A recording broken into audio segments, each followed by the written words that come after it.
Quiz time. Number 1.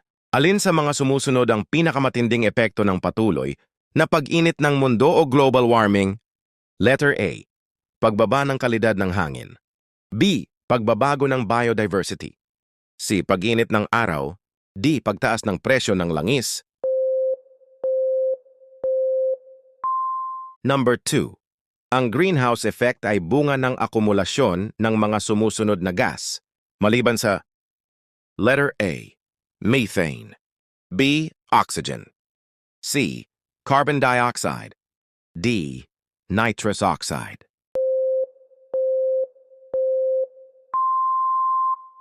Number 3. Ano ang pangunahing layunin ng Kyoto Protocol?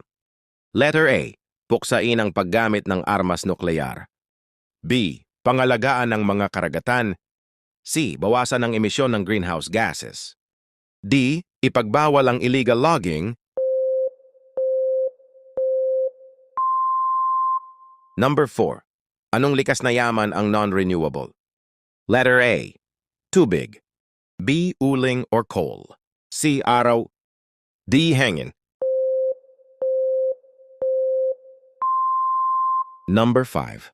Alin sa mga sumusunod ang pinaka-epektibong paraan upang mabawasan ang basura sa kapaligiran?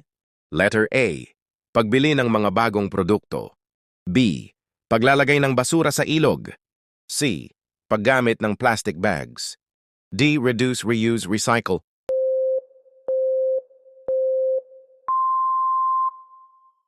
Number 6. Ano ang tawag sa pagtaas ng karaniwang temperatura sa ibabaw ng daigdig? Letter A. Global warming. B. Erosion. C. Seismic activity. D. Photosynthesis.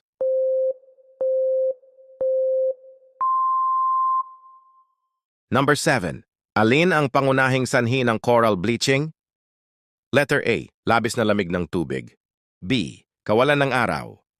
C. Pagtaas ng temperatura ng dagat. D. Pangingisda.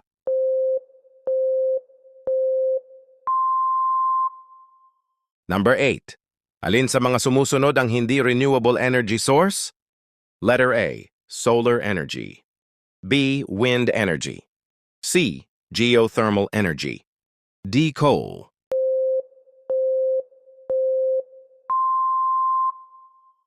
Number 9. Alin sa mga ito ang nagpapababa sa kakayahan ng kagubatan na sumipsip ng carbon dioxide? Letter A. Pagulan. B. Pag-aani ng prutas. C. Illegal logging. D. Pagtatanim ng puno.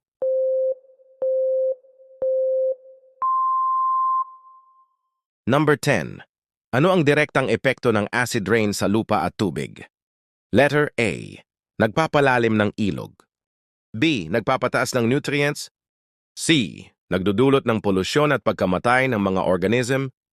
D. Nagpapatubo ng mas maraming halaman